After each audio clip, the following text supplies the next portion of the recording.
Afghanistan. The Biden administration is out today in front of the media. Of course, Joe Biden is not, but all of his little underlings are. And they're trying to convince or explain to the American people that this was all planned and this was all necessary and everything is going according to the contingencies, all of the various different versions of those that were mapped out. And so we're going to spend some time in this segment bouncing around and sort of checking in with various components of our federal government and get what their take is on this whole debacle. We're going to check in with the Pentagon. We're going to go over to a national security advisor, a guy by the name of Jake Sullivan, who gave a big, long press briefing today. And we're also going to check in with the Taliban because they gave their own press briefing. They're the new leaders of Afghanistan now. And so they're going to tell us how things are going to be, including what level of rights they're going to be given to the new women citizens, I guess, that they have there in Afghanistan. So let's start off by going over to the Pentagon. This is a gentleman by the name of John Kirby, and he was out here today talking to CNN. And so, at this moment in our Afghanistan analysis, we've been sort of watching in awe the slow train wreck that has just been a catastrophe unfolding before our eyes over these last few days. But many people thought, well, okay, we're kind of over the hump here, right? That was the worst of it, kind of the climax of the Afghanistan withdrawal. We probably saw that. We saw people, attaching themselves to airplanes. We saw people hanging on to landing gear. We saw all sorts of chaos and madness.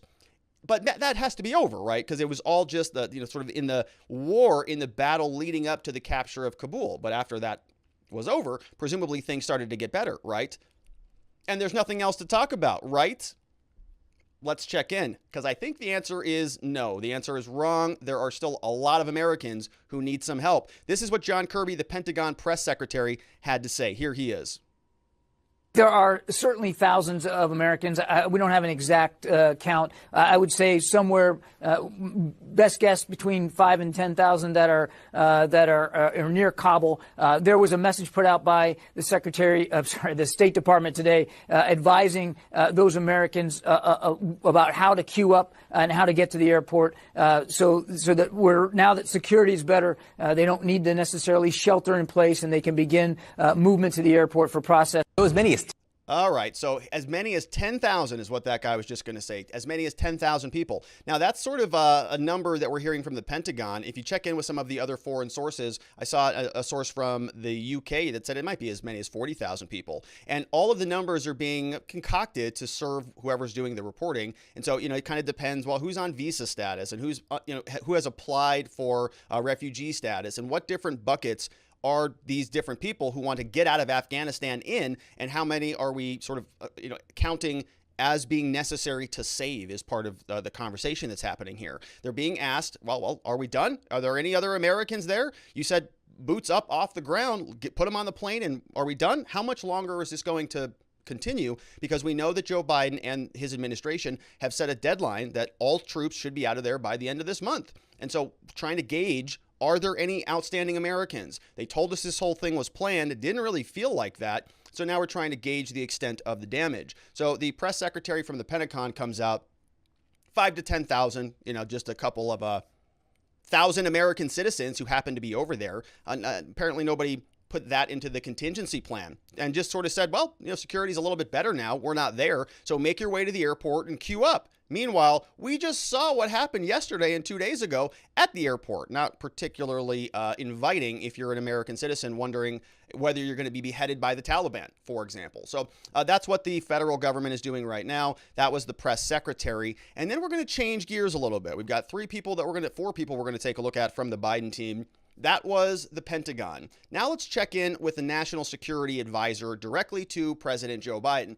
This guy is very smart, and I don't say that to be facetious. Let's check in. This guy is Jake Sullivan, born 1976. He's an American political advisor, serves as the U.S. National Security Advisor to President Joe Biden. He's been all over the government, worked with Hillary Clinton, Deputy Chief of Staff, worked for the Obama administration, and also worked for Biden when he was U.S. Vice President, served as the Director of Policy again for Secretary of State Clinton, and then now he's appointed as the NSA, National Security Advisor.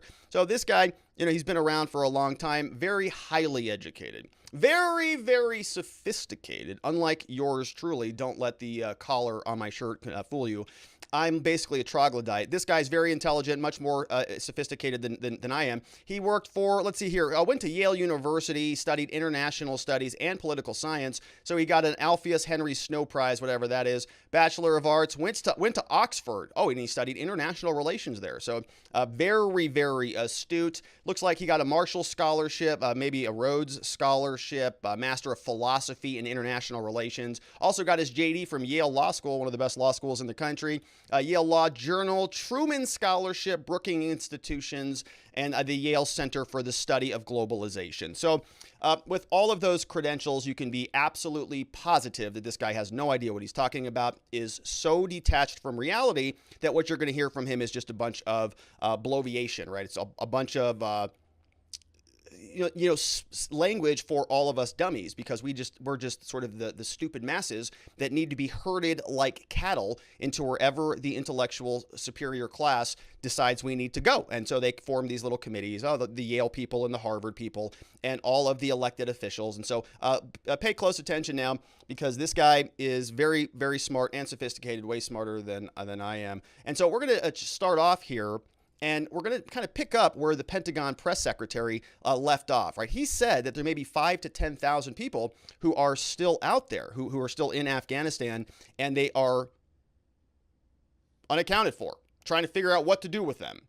And so it's kind of a big deal, right? Many people have left Afghanistan or have encouraged leaving Afghanistan and saying, well, it's the Afghani people. If they don't want to protect their country and fight for themselves, if they don't want to preserve and protect democracy, well, then that's their problem. We can just let them stay there and leave them to their own devices. But that's not what we're talking about. We're talking about American citizens. We're talking about people from this country that should be protected by this country, in particular by the U.S. military. Kind of one of the main reasons that they exist is to protect American citizens domestically and abroad. And so kind of a big puzzle piece in this whole thing. I get it. Afghanistan's confusing. We've only been over there for 20 years. So it's hard to figure out how to get things done over there, especially if you only have a few $1 trillion. Also, you probably need more money than that, and maybe another few decades in order to figure it out. But, so this guy is going to give us some guidance on what this exit plan is. Apparently, somebody forgot about the 10,000 Americans. It's very complicated. There's a lot of moving parts. Let's see, though. Okay, so we know that they're forgotten. They're missing, but can we make a commitment to go and get them? Can we be sure that we can go and get them? Regardless of your position on Afghanistan, regardless on your position of whether we should have stayed or left, or whether this was botched or not, we're at a position here today. Now, today, can you make a commitment that we're going to go get those outstanding Americans, maybe 5,000, 10,000 of them, according to the Pentagon, that you forgot about? Here is Jake Sullivan, very brilliant, very smart, very sophisticated. Here's what he has to say. The mission is not complete by August 31st, and there are Americans and Afghan allies who remain there. Will U.S. troops stay until everyone is out, or will they leave? So I'm not going to comment on hypotheticals. What I'm going to do is stay focused on the task at hand, which is getting as many people out as rapidly as possible, and we will take that day by day. So you can't commit to bringing back every American. There's a large number of Christian missionaries. So you may not have heard that, but as he moves on and doesn't answer that question, he blames it a hypothetical. We'll get back to that. You can hear her back in the background. I think her name is Awija, and she says specifically, I may have that name wrong, says specifically, so are you saying that you can't commit to Americans? And he goes on to the next journalist in there, and he picks a different question. And he says, well, listen, I'm not going to comment on hypotheticals. That's not a hypothetical. Your Pentagon, who is in the same government as you are there, buddy boy, is on TV saying there are 5,000 to 10,000 Americans out there that are unaccounted for, that we don't know what they're there and it's not like 5,000 or 5,500. It's 5,000 to 10,000. It could be 5, it could be 10. Could be more than that. If you listen to some of other reporting, it could be significantly more than that, depending on what buckets of people you put into it. So it's not really hypothetical. This is a current situation that exists. Unless you can say that we're going to commit to getting everybody out by August 31st, which of course was the deadline that Joe Biden set, then it sounds like maybe you aren't committing to it. It's either make a commitment or not. And if you're not going to make the commitment to doing it and just kick this can down the road and call it hypotheticals, That's not a very good answer for somebody so brilliant as this man. You would imagine that the Biden administration would come down forcefully and say, look, yes, we know that there are American citizens there. If there are any American citizens in there and they want to leave, we're going to do everything we can to get them out of there.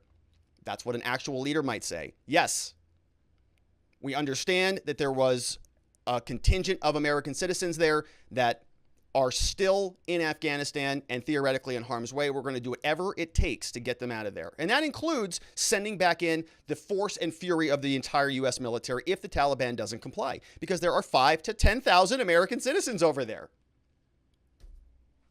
Rather than saying what he said, well, I'm not going to speculate on those hypotheticals there. Look, if they're still there after August 31st, well, sounds like we'll address that when we get there. And hey, by the way, Jake Sullivan, nobody's really interested in your planning strategies anymore. We saw what happened the last time you said, oh, we got this taken care of. Actually, maybe you should tell us about your contingencies and some of your hypotheticals, because the last set of hypotheticals that you evaluated didn't turn out very well, because we had people hanging off of airplanes from the U.S. Air Force during the evacuation of Kabul. The whole thing was completely botched. Maybe you need a second set of eyes on that. Maybe you clue in the American people about what the hell you're doing, because it's not working out well. Check in with your Yale buddies. They probably agree with me on this. All right, so now that he sort of kicked that one down the road, the hypotheticals, it's a hypothetical situation. He goes around the room and he answers a bunch of other, kind of good questions, actually. The rest of the press was unhappy with the performance of this administration today. And so by the time it goes to this gentleman over here, he says, wait a minute. Can you just, did I hear you right there, Jake Sullivan? Did you just confirm for me that you're not going to answer that hypothetical about 5,000 to 10,000 Americans over there? Do you want to answer that again? Here's some clarification questions. I just wanted to follow up on Ouija's question. Will the U.S. government commit to ensuring that any Americans that are currently on the ground in Afghanistan get out? That's what we're doing right now. We have asked them all to come to the airport to get on flights and take them home. That's what we intend to do. Yes. Next question. He doesn't answer it. So can you commit that you're going to make sure that they all get out of there by August 30th? Well, that's what we're doing.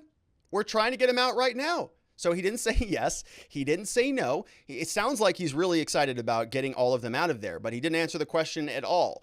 Now, because I'm a specially trained lawyer, I learned some of these Jedi mind tricks. Not as many of this guy. Obviously, he's way smarter than I am. But he is somebody who, even I could sense that. Somebody as amateurish and as big a buffoon as I am could sense there, you didn't answer that question there, Jake Sullivan. So I think I'm on par with the media. They also are recognizing that the administration is not answering these questions. And so as soon as Jake Sullivan was done, they brought out Jenn Psaki again, old Jenn Psaki, who we thought was going to be on vacation. Apparently she cut that short. And she was out here today triple downing on this. If you're an American citizen over there, good luck to you. You're abandoned. Either get your ass to the airport, figure it out on your own. And by the way, there's no security there anymore. So you actually literally are on your own. And we're hearing stories that the Taliban has about half the airport seized. Good question about what the other half of the airport that the military that is apparently in charge says is under control. They're going to be kind of facilitating an evacuation of 5,000 to 10,000 people, which is a lot of people to get out of there. So now that there are Americans over there, they're saying, gosh, at least I'm a citizen. At least my country back home is going to look out for me. I know that Jake Sullivan just said, well, we're on our own if they can't get us out of here. And bear in mind, it's August 17th. There's not that much time until August 31st. And if they can't get them out of there, what happens? So Jenn Psaki is saying, well, here it is, triple down. But can you offer any guarantee to the Americans and Afghan allies that if they remain there past the end of the month, U.S. troops will help them evacuate past the end of the month? Ouija, our focus right now is on doing the work at hand and on the task at hand. And that is day by day, getting as many American citizens, as many SIV applicants, as many members of a vulnerable population who are eligible to be evacuated to the airport and out on planes. And we're going to do that in an expeditious fashion. That is the focus of the President, of our Secretary of Defense, of our Secretary of State, and everybody on our national security team. So that is where we will keep our effort. All right, so yeah, Jenn Psaki, who's not as smart as the other guy, is given the same answer as the other guy. So at least we've got some consistency amongst the intellectual people and the rest of us. So we can hear from her as well. No confirmation that they're going to make sure that the American citizens get out of there. This is the wrong answer, obviously. Any American anywhere knows that that's not okay when your government abandons you. If there's 5,000 to 10,000 American citizens over there, or more than that, the absolute mission of the U.S. government is to make sure that every American who doesn't want to be there anymore is not there anymore, because the country put them in harm's way, incentivized them, and built up the entire infrastructure to bring them over there, which up until the last 6 months, until sleepy Joe Biden made a decision to actually go through with the Trump plan, they were there part of a long-term strategy during the Biden administration. And so as soon as they pick up and run or make that decision, they've got an obligation to make sure that those people get out of there, and they're not doing it. And now, again, I've given the Biden people a pass on a lot of this. I've said, okay, well, Afghanistan, I didn't want to be there anyways. I don't know what the purpose was. And so, all right, not going to come down too hard on Joe for that at all. In fact, I'm in favor of that. Secondarily, we've got the botching of it. Okay, we've got botching. All right, the whole thing was screwed up. It wasn't well planned. Who could have guessed that the Afghanistan forces could be so ineffective? I would imagine that after 20 years, you'd have a little bit better sense of how this whole thing is going to go. I think it's grossly incompetent. But even in the best light, looking at it in a light most favorable to the Biden administration, you might say, well, look, it's the Afghanistan people, right? There's nothing we can do about this. It would have happened to anybody. And so you can't hold that against Biden either. But then we get to the third tier of the analysis. This is where we're talking about the leadership. This is the response to the botching. A leader can make a decision, a leader can make the wrong decision, and a leader, after that happens, needs to come back and own it and make sure that whatever they can do to salvage that mission is done. And here we're looking at it, and the White House 3 times now has confirmed, no, you're kind of on your own over there. We brought you over to Afghanistan, we put you in harm's way, but we're not available anymore. Good luck. Get your butt to the airport if you want to get out. Otherwise, you're the Taliban's property now, I guess. So that's Jenn Psaki and Jake Sullivan. We also heard from the State Department today a very interesting speech today. This came over from Ned Price. This might have been yesterday. And he was talking about inclusivity, right? Now, the new administration is being run by a bunch of people who just live on Twitter and who join whatever the latest cause is. And this guy is now talking about inclusivity now with the Taliban. He's asking that their new government that has a long history of stoning people and beheading them is a little bit more inclusive. This is Ned Price, who looks like a Ned Price from the State Department. Nothing against anybody named Ned Price, but Ned Price from the State Department. This is exactly what he looks like. Additionally, the UN Security Council issued a joint press statement earlier today calling for a new government that is united, inclusive, and representative, including with the full and meaningful participation of women. The council spoke with one voice to underscore that Afghanistan must abide by its international obligations, including to international humanitarian law, and ensure the safety and security of all Afghans and international citizens. Oh, gosh, that's our State Department right there, folks. That's going up against China and Russia and the Taliban now, the inclusive Taliban, the woke Taliban. We got the woke Marines, so why not have the woke Taliban? Maybe we'll just have pronoun wars instead of shooting wars, which will be a lot of fun. I noticed that all these guys kind of have the same facial features. I noticed this when I was putting the show together. Kind of long, slender faces, all of them. Not that there's anything there. I just thought it was interesting. They all kind of have that same look of just gross incompetence. So anyway, so they're out there in front of the media, and they are doing their best to clean up a little bit of the Joe Biden mess. And the Taliban was also out there giving their version of the events, giving their version of what their country is going to look like now that they have eliminated the U.S. from all future concerns. This is a Taliban spokesperson. We just heard from Ned over there from the State Department. Ned is very concerned about the Taliban being inclusive, and he wants to make sure that women, instead of being beheaded and stoned to death, are now a part of the government. And so the Taliban is out there responding to Ted, and he's actually making some concessions. This whole thing might work out better than anybody thought. This is the Taliban. I have already mentioned that women will be allowed to work according to the principles of Islam. Women are very respectable to us. We respect them, and they will be allowed to work according to the principles of Islam. And we are guaranteeing all their rights within the limits of Islam. Okay. All right. So that's pretty easy, actually. So they are actually going to be granted a bunch of rights. Well, that's a relief. I'm pretty relieved there. Sounds like Joe Biden is, really making it happen in this world. Unity. We're all coming together now. His State Department is going to get their wish, and the Taliban is going to extend rights and privileges, as long as they're within the rules of Islam, of course. And so, because this is a criminal justice channel, a lot of the time, we're going to talk about the criminal justice system that the Taliban are going to be bringing into Afghanistan. Let's take a journey, boys and girls. The treatment of women by the Taliban, according to Wikipedia, they're making a note that, hey, the fall of Kabul is now might be changing some of this. It's kind of a dynamic situation, as they note. Over here, we see a member of the Taliban's religious police beating an Afghan woman in Kabul. This was back in 2001. The footage was filmed by somebody else. So there's just a small example of the Taliban justice system. While they were in power, they became notorious for their misogyny and their violence against women. So that's good. Very good for the State Department. Says that, a lot of problems. A gender apartheid. We had various chaperones. Women who are problematic, they face public flogging and execution for a violation of the Taliban laws. You can see that down there. Let me move myself out of there. So public floggings and executions if you are in the Taliban justice system. And so we have to take a look at what some of these laws are, because this could be complicated. This is what their gender policies are, specifically for women. And it starts, my friends, at the age of 8. So from 8 onward, Afghans were not allowed to be in direct contact with males other than close blood relatives, husbands, or in-laws.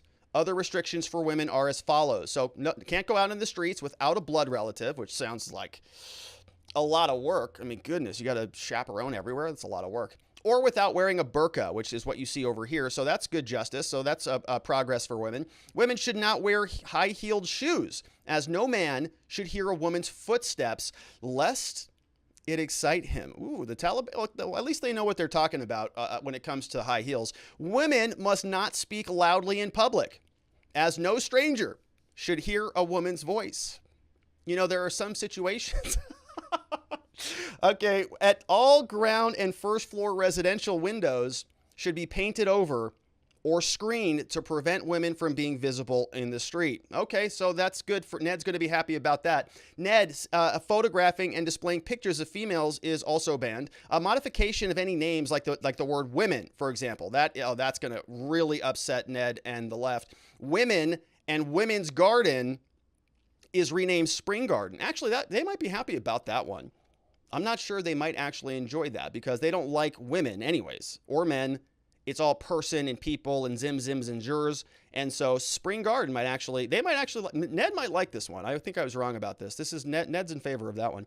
Women are forbidden to appear on balconies, and they're also banned from radio, television, and public gatherings.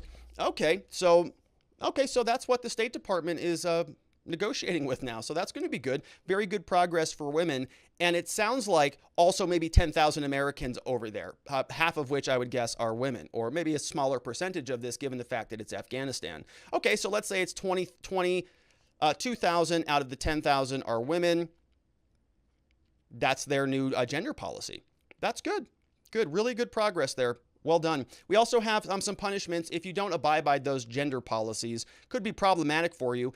Punishments are often carried out publicly. There is formal spectacles that are held in sports stadiums or town squares, and also spontaneous street beatings. We have those in our country too. Civilians lived in fear of harsh penalties. There was little mercy. We have in October 1996, a woman had the tip of her thumb cut off for wearing nail varnish. December, we had another woman seized and punished for violating Sharia code of dress, all under care of the Taliban. Mother of 7 was executed in front of 30,000 spectators in Kabul's Ghazi Sports Stadium for murdering her husband. So they got sport killings there in 1999. Taliban raided a woman who was running an informal school for kids, threw her down a flight of stairs. They broke her leg. Afghan girl named Bibi Aisha. Let's see, she fled violence ordered her to be punished as an example. What did the Taliban do? Oh, her ears and nose were cut off, and she was left for dead in the mountains, but she survived. So that's nice. A little Taliban justice over there as well. And what else do we have here for the 10,000 American citizens who were over there just kind of floating around? Yeah.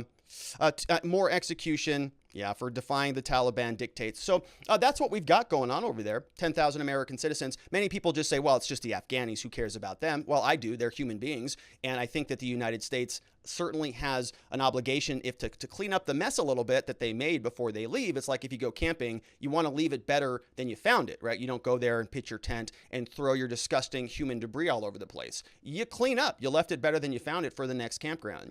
Kind of the same thing. We wanted to make sure that if we're going to leave, we're going to do so responsibly. Make sure at the bare minimum that we have the American citizens who are our citizens, that we are obligated to, that we do need to protect, that we take care of them, lest they be subjected to the Taliban. So now what we have is Mr. Brilliant over here, Jake Sullivan, who once again is going to really empathize with us about this debacle. Here he is. What do we do about all the women over there? Jake, what do you say to the next generation of Afghan women and children, young girls who face fundamentally different human rights moving forward? I say that truly, deeply, my heart goes out to Afghan women and girls in the country today under the Taliban. We've seen what they've done before. And that's a very hard thing for any of us to face. But this wasn't a choice just between saving those women and girls and not saving those women and girls. The alternative choice had its own set of human costs and consequences. Yeah, and he's right about that, right? He is right about that. And the two don't necessarily, right, there are two sides of that coin. He's not wrong. The U.S. has been over there for 20 years, and at some point, a decision has to be made. Either we follow through with the mission or we don't. They made the decision not to do that. I don't have any issues with that. I have issues with leaving 5,000 to 10,000 people over there and acting like this whole thing was orchestrated. It wasn't. The whole thing was a scramble. They're trying to pull the wool over everybody's eyes to feign competence, and they're not. All right. So meanwhile, we had Jake Sullivan. We also now have the Taliban. They were out here. We got a message here from their spokesman who is going to be telling us about free speech. So another issue, we know that women and children are going to have a little bit of a hard time in the Taliban criminal justice system. But now we're going to turn to other human civil liberties, other human rights like free speech. Well, are those women who are going to be stoned to death, are they going to be able to at least speak out in their new Talibanic city? Here's what the Taliban leader had to say about that.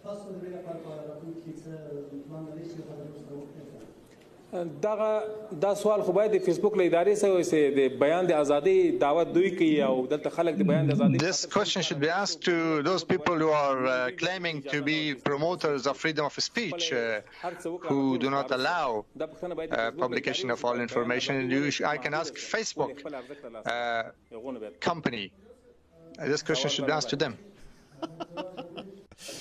So the Taliban's off to a great start. They're doing very well. They've picked up a little bit of the playbook from the Chinese and the Russians. Anytime that they get asked a question about civil rights or civil liberties, they just turn it right around on America and say, what are you asking us about this for? Your country is also in pretty big disarray. All of those civil liberties that you're sort of wagging your finger in our faces about, you don't have those anymore either. And the guy, the Taliban spokesman, he's dead right. He's absolutely right.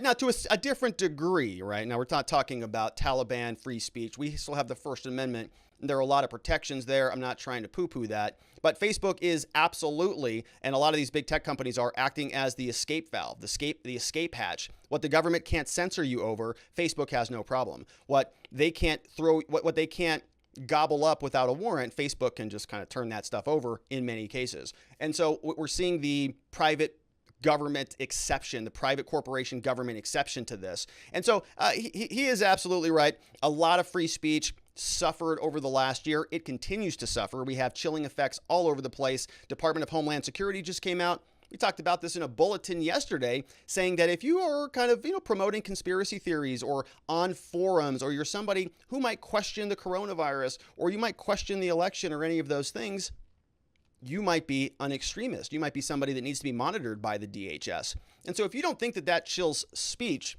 well, Maybe you should go live with the Taliban because you're very similar to them. Similar ideologies, the Taliban and Mark Zuckerberg. I think that's pretty obvious. Now, as dangerous as the Taliban seems to be, there is some good news. They're kind of like children. Here's a quick image, a quick video. They actually found an amusement park there in Kabul, and they're having a good time as Joe Biden and his team are scrambling around trying to put out all of these little fires, these smoldering fires that they have created. They are, in the Taliban world, having a great time. Here's how they're celebrating.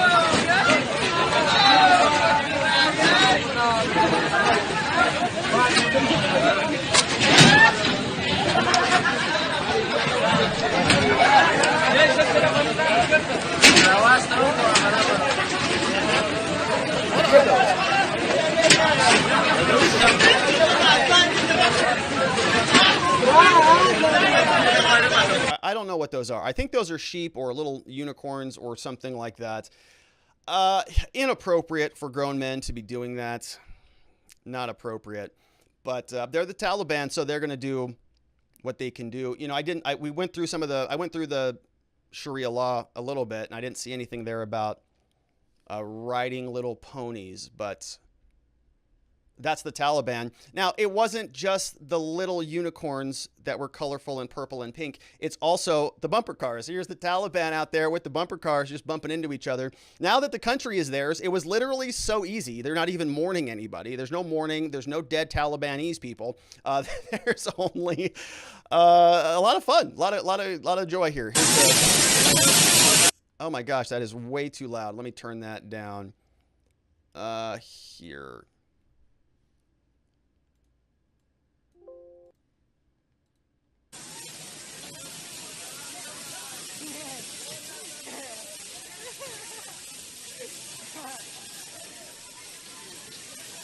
So they're just bumping into each other, having a great... This is the Taliban, folks. This is what we're running away from. This is our U.S. military. Oh, my goodness. All right, so enough of that. Something was wrong with that audio. Let's bring this back up. All right, so it's not just the amusement parks. It's not just a lot of fun out there with the Taliban. We, folks... It's now time to be concerned about this. Well, not really. You'll notice that they've also got some new equipment here. They practice sports in the gym hall in the presidential palace. So the Taliban, it's sort of like that scene from Rocky. They're gearing up, like in case the United States comes back. They're really, really, preparing for the next big fight. And this is what it looks like. Brace yourself. This is intense.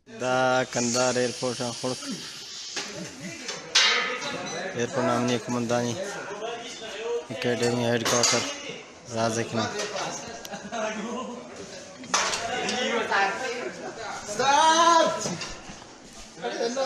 What the hell is this? What is this? What is that? Oh, this is pathetic.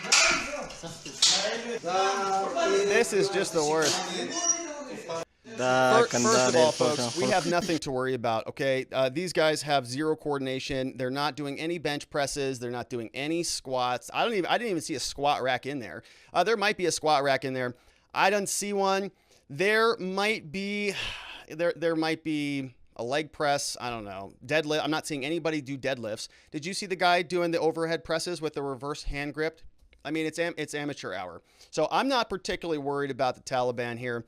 I think any of you out there with little sisters, I think that they could probably fare quite well against any one of these guys, which begs the question about what the hell happened with the military and the Afghan army. So certainly concerning, but I think we're going to be okay. Now, speaking of equipment, since the Taliban has a new gym, they've got new bumper cars, they've got new unicorns.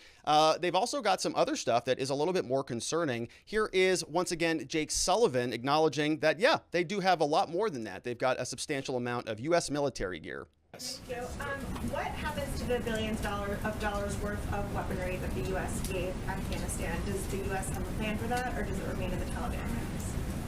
We don't have a complete picture, obviously, of where every article of defense materials has gone, but certainly a fair amount of it has fallen into the hands of the Taliban.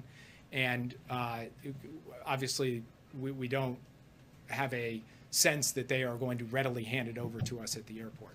Yes. Thank you, Jake. So there you go. It's just gone. All of it's gone. No plan, no contingency. They're just, we kind of don't really know where it is, and they're not going to give it back over to us. So just consider it gone. Thanks for asking. That's not our equipment anymore. That's the Taliban's now. And so in one final surprising tiny little clip, here is Jake Sullivan once again confirming that Joe Biden, who has been on vacation, remember, he was over at Camp David, flew back yesterday on Monday to give a very short 18-minute speech, take no questions whatsoever, in order to convey and communicate his tremendous leadership, right? This was a man who has been in office longer than I've been alive at some shape or form. And he is somebody who apparently is going to help America navigate through the very, very tumultuous times. Joe Biden flew back 18 minutes, no questions, flew back to Camp David. And everybody on Twitter is telling us that he's working so hard. That's not why we're hearing from him. He's meeting with his advisors and he's coordinating the withdrawal, which was already very planned and already very well prepared for. So they're scrambling now to figure it out. That's why he's not around anymore. So you would imagine that the president, after this all started unfolding now, would at least be on the phone with world leaders, would be on the phone with our allies. Hey, guys, yeah, I know that didn't go well. Sorry about that. France, thanks for your help. UK, thanks for your help. Canada, I think you helped a little bit. Thanks, everybody. We kind of botched this, and if there's anything else that we owe you, let us know. Send us a bill. If you got any support over there, if you got any of your citizens over there, maybe we'd be available to help if you ask nicely, something like that, right? That would be the bare minimum. A real leader would say, we're going to do everything we can to make sure that we clean up after ourselves before we leave. But is Joe Biden doing that? Is he on the phone with any of these world leaders? Here is Jake Sullivan telling us no. Two questions for you. One, has the president spoken to any other world leaders since Kabul fell to the Taliban? Sorry, I was looking at the wrong person. He has not yet spoken with any other world leader. Two questions. What? Okay, so he's not even talking to anybody. So Sleepy Joe is just sleeping, man. He's on vacation. He's at Camp David, and he can't be bothered with any of this stuff. So leave Joe alone. Let's take a look at some questions and some super chats that are coming in. We're going to start off by going over to watchingthewatchers.locals.com, and I have to sign back in again. This thing. You know, it does this every now and then, and it does it when I least expect it, when I'm live, right in the middle of a show. But that's all right. We're going to get this situated right here. If I can get to it. Hold on, my friends. All right, we're almost there. It's loading now. And we've got a lot of questions here today. So let me just cue these up. All right, here we go. Apologies for that. We've got John Trog Halgren says, hey, Troglodyte, are we allowing those Americans in Afghanistan to repatriate with COVID ID? Hard, sarcastic cough there. As far as Sullivan goes, I've seen intellects like him allow their homes to flood because they didn't know how to shut a water off to a broken appliance. Yeah, totally. Remember the big difference between intelligence and intellect? Yes, that is from John Trog Halgren. John, that's a pretty intelligent comment. You might be too sophisticated for this show. So I appreciate that, though. Thanks for educating us. I didn't understand most of that, but maybe some people in the audience did. We have the DOD is incompetent, says that you burn the documents and evacuate the civilians before you withdraw. Yeah, that makes sense. Donald Trump needs to do a Stalin and purge the executive department when he comes back to power. Peacefully and politically, a good purge is in order, no question. A peaceful, politically motivated, accomplished purge. We have Sergeant Bob says, Sullivan took his press conference lessons from Circle Back and Sleepy Joe. Ignore a question and move on. Thanks for recognizing the foolishness of the intellectuals. We know what BC is and MS is more of the same. PhD is piled high and deeper, and so it goes. Yeah, all of these people, they just think that they have it all figured out because they're so damn smart, and that they have control over all of the little permutations and variables, and that they can micromanage all of the different facets of everything. And they can't. It's incompetence. They've never been able to do it. They're never going to be able to do it. They're excited about AI and artificial intelligence so that they can maybe use those tools to do it. But I think that it's never going to happen, nor should it. It's not the way it should be. Robute is here, says this train wreck probably has become worse considering how many of the State Department personnel think they are smart from the degree, yet they are stupid. Genius is limited. Human stupidity is infinite, considering the stupidity of the U.S. government. I don't know how bad it will get. Well, that's part of the problem, right? When you isolate your look, I'm not an anti-intellectual, right? I like intelligence. I like learning. I like sophisticated conversations. I like science. I'm a big supporter of science and all of those things. What I am opposed to is the intellectualerati, right? It's the intelligentsia. It's the people who go to Yale and Harvard and they isolate themselves and they create these little bubbles of sycophants where they create these commissions and they all pat each other on the back and say, that's great, that's a good idea. And it turns out they're not. But they're all in charge, and so they don't actually get any real-world intelligence or real-world experience. And what happens? Afghanistan happens. What happens? COVID happens. It's the same people who think that they have it all figured out, and they don't. And they have very, very problematic unintended consequences when they try to implement their will by force, which they're doing right now. Sergeant Bob is here, says, if President Trump were in, it would never have happened. B, if it did happen, he would be right there talking to the press with a plan. Yeah, and I agree with you. I don't think it ever would have happened this way.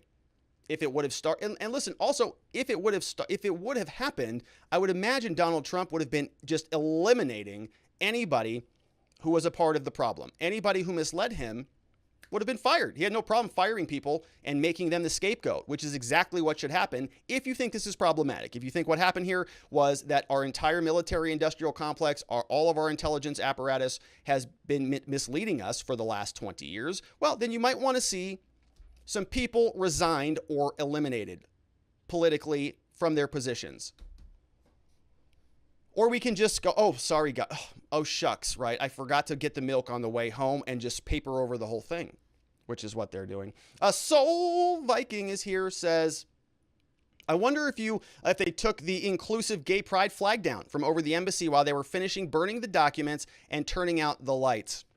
Yeah, it's pathetic. It is pathetic, Soul. You're absolutely right. It's pathetic. LT13 is here, says, I couldn't focus on what Ned was saying because his weird teeth smack. Maybe that was the plan. Go smack your teeth and people won't be able to actually hear what you say.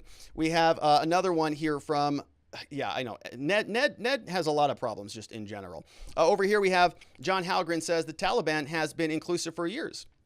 They behead everybody. Yeah, whoever. They don't care. They don't care where you're from. They'll just behead you just like everybody else. The Taliban is here, says, hey, Robert, have you heard that leaders around the world, especially Jacinda Ardern, begged us to uphold women's rights? Hey, leaders, what are you going to do about it when we implement Sharia law? Taliban is poking fun at world leaders on the show. We have Ghost Gunner says, Rob, I find this a little misleading. The people left there are not all American citizens. From my understanding, they are including Afghani citizens who have worked with the American Armed Forces in the 10,000 people. These are American people employed via contract work who are anti-Taliban, and the U.S. promised to evacuate and are not all American citizens. Additionally, the Taliban has seemed to be cooperating with the U.S. to allow for evacuations. That's for Ghost Gunner. Yeah, and so look, if that goes smoothly, I'll be very surprised. But if it does, if the Taliban's just like, yeah, anybody who wants to go, we're in charge now. This is a fully legitimate government, and we've got a fully legitimate airport. We're recognizing passports and all of these things. Then, okay, I guess that works. And I don't want to quarrel over the number. I think if it's 5,000, let's say, people who are in the Afghani citizens who worked with American Armed Forces, but not actually citizens, and the other 5,000 are American citizens, I think the underlying point remains the same, that the U.S. should be a little bit more committed to making sure that any American citizen who wants to get out of there is getting out of there. And what we saw from Jake Sullivan and Jenn Psaki, I think, left a lot to be desired. You're not giving any security in anything that we heard in that prior clip to any American citizen after September 1 or on September 1. And I think that's where my critique is. But thank you for that differing perspective there, Ghost Gunner. I really do appreciate it. Thank you for submitting that. We have LT13 says, I have several friends who served, and it's in Sean Perrell's book. You think the women thing is bad, you should hear what they do to boys. Yeah. Kareem165 says, women's rights under Islam is an empty set. When my grandmother died, women were forbidden from attending the burial. That was in Canada. Wow. Interesting. Boneless Ravioli is here, says, I heard we left behind an AK-47 and a Toyota pickup truck for everyone in the Taliban. Very, very inclusive. Yes, that's true. It is very inclusive. Very nice.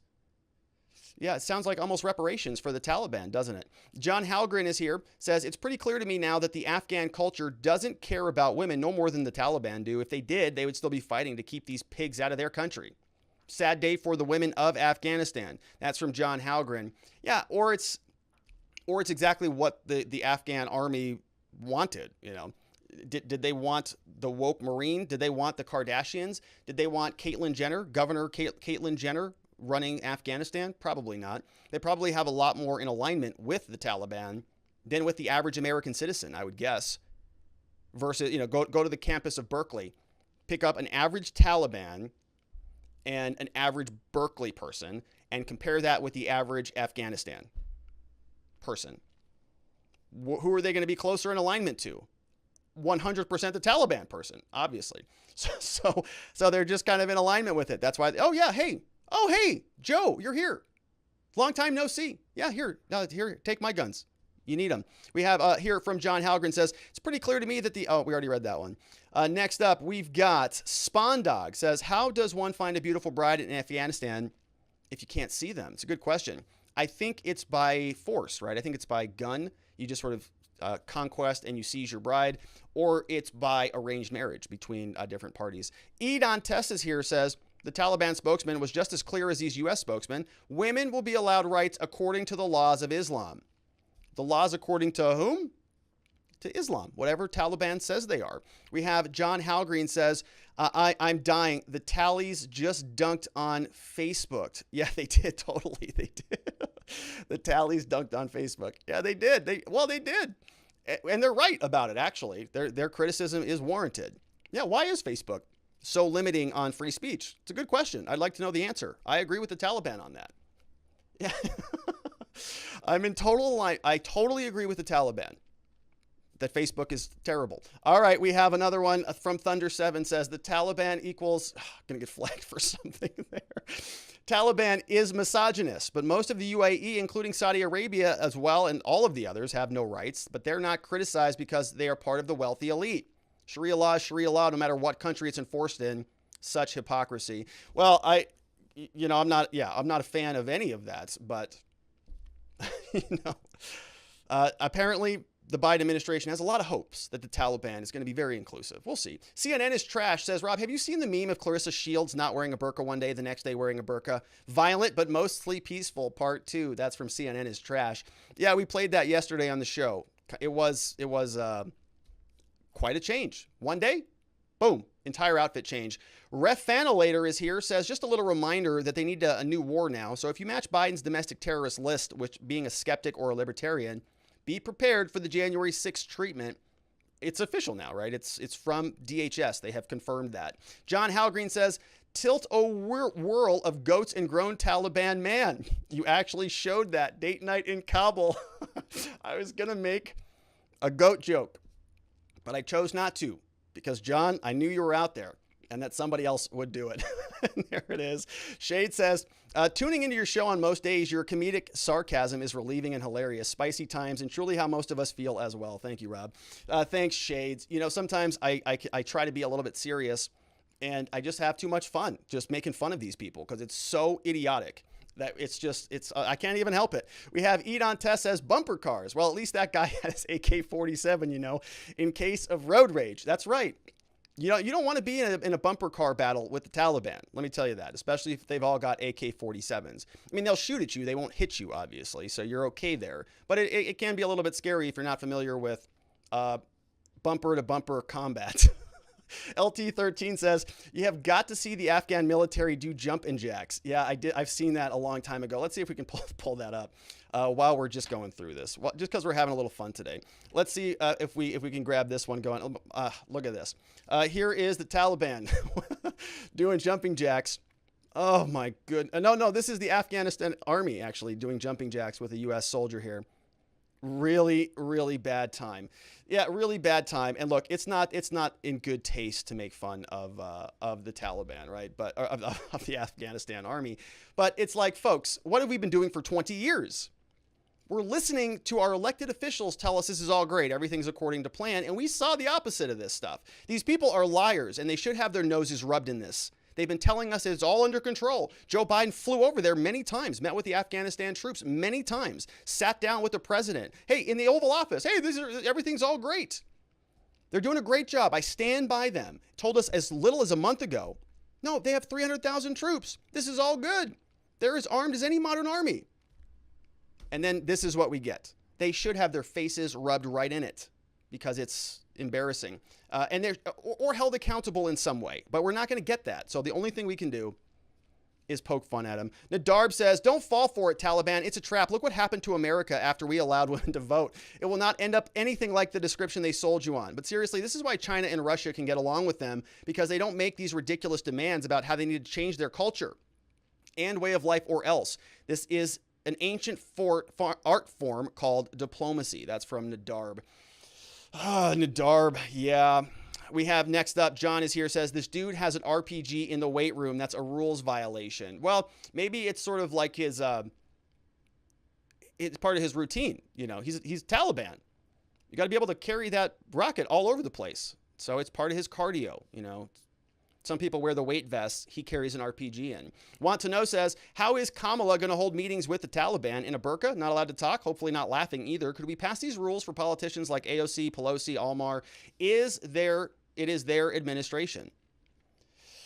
We have another one here from Jeremy says, it was a huge mistake to give up control of Bagram Airfield, which was the only safe airfield long enough to fly large aircraft out without the risk of getting shot down. The military already had a well laid out plan to pull everything out of the country, but it was ignored. Normally, if the U.S. can't extract equipment, they will at least destroy it so the enemy doesn't get our secrets. My heart goes out to any U.S. citizen who were stuck there in Kabul.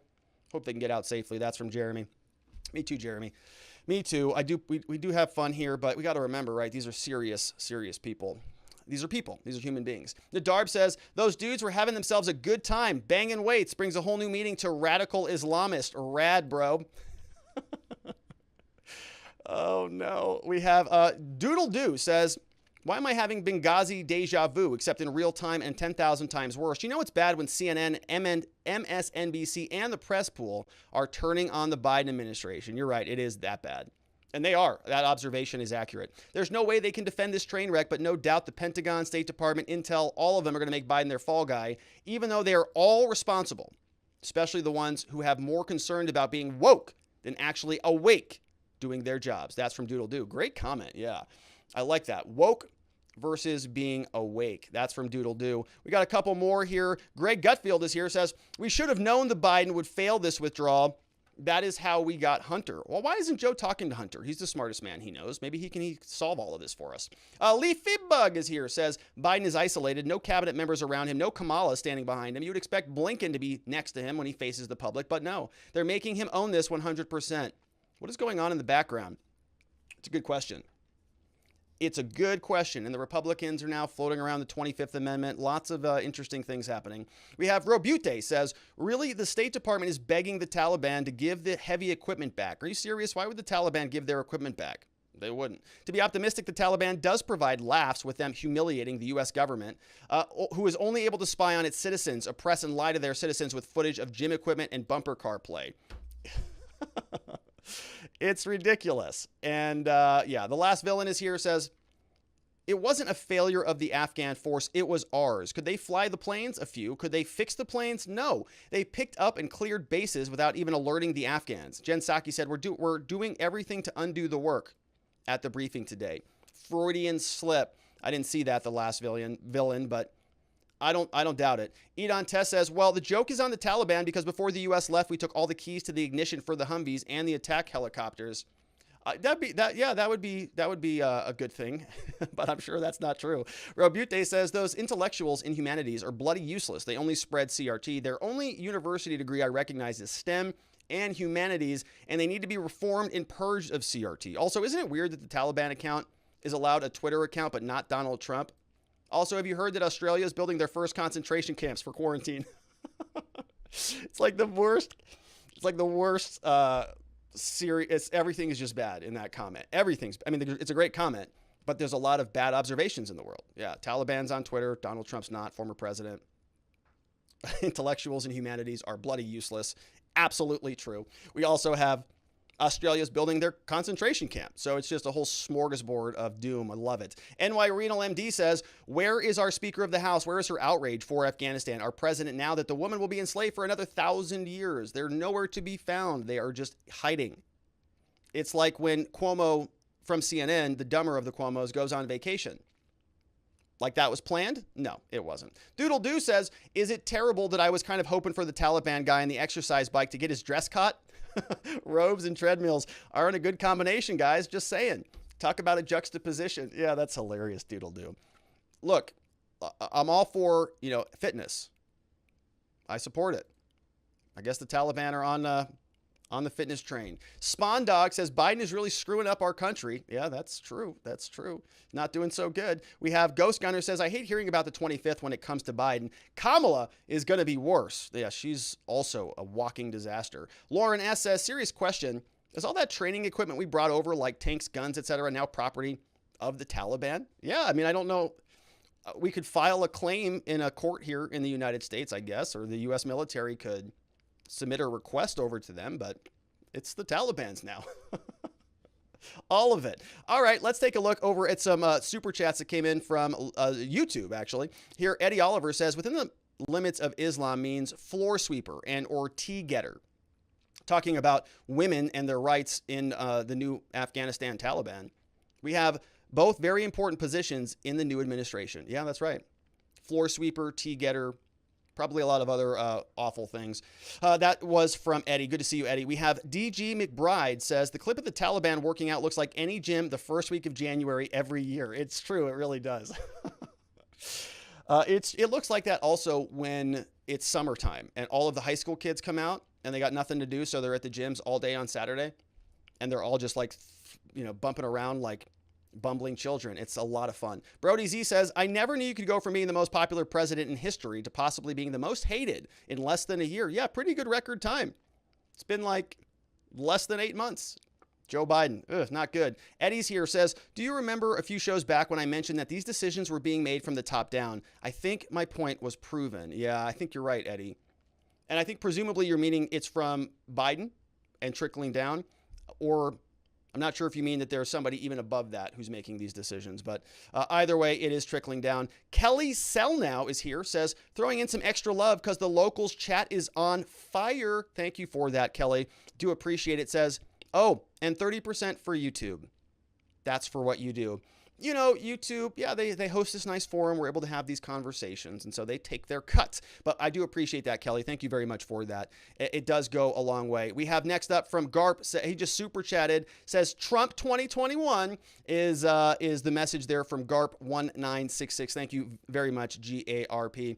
And I think that's it for the questions on that segment. Many of those came from watchingthewatchers.locals.com. Outstanding questions. Really appreciate all the love and the super chats over on YouTube as well. You make it so that the show is dynamic and a lot of fun, and I really appreciate it. Thanks so much for watching. Before you head out, I want to just remind you that I am a criminal defense lawyer here in Scottsdale, Arizona, where my team and I, we've got a long history of helping good people facing criminal charges to find safety, clarity, and hope in their cases and beyond that in their lives. Our phone number for a free case evaluation is 480-787-0394. You can also find us online at www.rrlawaz.com. We can help with any type of criminal charge in the state of Arizona. Things like DUI, drug offenses, misdemeanor offenses. And we can also help with clearing up old case records, like expunging cases or making sure that you can restore your rights so that you can vote again or possess a firearm again or apply for some other federal benefits. We can remove mugshots off the internet. Basically, anytime that you or somebody you know or love is in trouble with the law in the state of Arizona, we have an amazing team of people. We would just love the opportunity to help. And our phone number, of course, 480-787-0394. And if you don't need any legal services, that's a very good thing, but you may be interested in some informational offerings so that you are prepared if you do have to deal with the police. And of course, I want to invite you to head on over to gumroad.com/Robert Gruler. You'll notice here, I've got several different trainings that are available, including the law enforcement interaction training. This is the 1, 2, 3 rule for dealing with the police. It's one rule you need, 2 questions that the police can ask of you, and 3 responses if they ask you a problematic question. So that's available now. You can also get a load up my personal productivity system here called Existence Systems. Fun little course. And then we have here, if you're a lawyer or a legal professional, be sure to check out this program. We are meeting twice every month. Again, all of this over at gumroad.com/Robert Grueller. And if none of that sounds any good to you, well, just go ahead and give us a follow, because I'm working on some other products and some other offerings. And of course, if you have not already done so, want to invite you one more time to head on over to watchingthewatchers.locals.com. It's where you can support the show, and it's where we can connect. We've got monthly Zoom meetings and a lot of other goodies coming up. So I look forward to seeing you there. Thank you so much for watching and for all of your love and support. I will see you on the next one.